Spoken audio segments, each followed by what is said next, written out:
Good morning, dear friends. It's Stuart. I'm sitting outside. It's really cool this morning, but I wanted to send a short little video along with a note that I'm sending out to the parish as a whole after we had our clergy call this morning with all the clergy from the diocese and with our bishop. You'll see many details in that email in terms of our upcoming additions to our worship life, what we can do and what we cannot do at the present moment. We'll be adding an additional service starting the first Sunday in June. And we're trying to find a way to balance the rich connection that we feel from Zoom calls and also offer a space that gives more of a formal, structured worship service that might be more familiar to us as well. So I hope you see the work that we're trying to do to hold all of these pieces in tandem with each other in a very trying time. I know that some of you, when you get this note from me this afternoon, will be disappointed that we're not immediately moving back to small group in-person worship. And I hear you. I'm disappointed as well in all of this, to be honest. I just wanted to reach out to you to let you know that we're offering as many spaces as we can think of for rooms for conversation.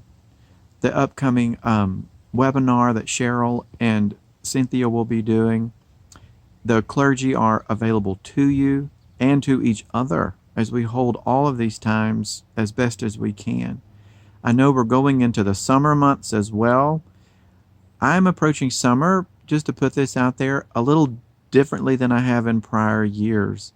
I'm moving away from any sense of taking summer off, and I'm asking myself and the staff to look at what's wise and sustainable for us to do in terms of keeping connection moving forward and finding ways for deeper theological and spiritual growth and pastoral care as we go into these next weeks and months.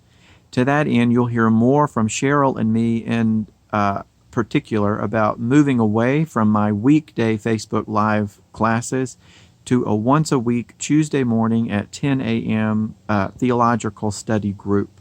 So you'll hear more about that in the coming days as well. But this morning, let me leave you with this. I know we all find ourselves in different places when it comes to where we are right now. Perhaps we do. I'm hearing from some who are very frustrated.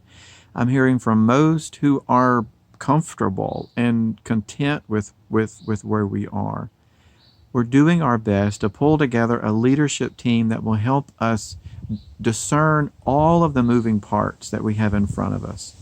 We can do what we can do within the structure we have from the diocese and from our medical data. So we're trying to navigate all of this. So as we have been for these past 8 or 9 weeks, here's what I encourage you to do. I encourage you to continue practicing your prayers, to ground yourself each day in times of silence, in times of prayers, to find ways to light a candle, to read your Bible, to study your prayer book, to read poetry, listen to good music, and to pick up your phones maybe at least once a day and flip through your directory or the people who you have on your speed dial and make a phone call and reach out to someone and let them know that you're here as they let you know that they're there as well. I miss you all so much. We'll be doing what we can to add different pieces in to give our worship life a little more structure, a little more oomph as best as we can. And I'll be in touch with any updates that come our way. God bless you all, and I will see you soon, one way or the other. Take care.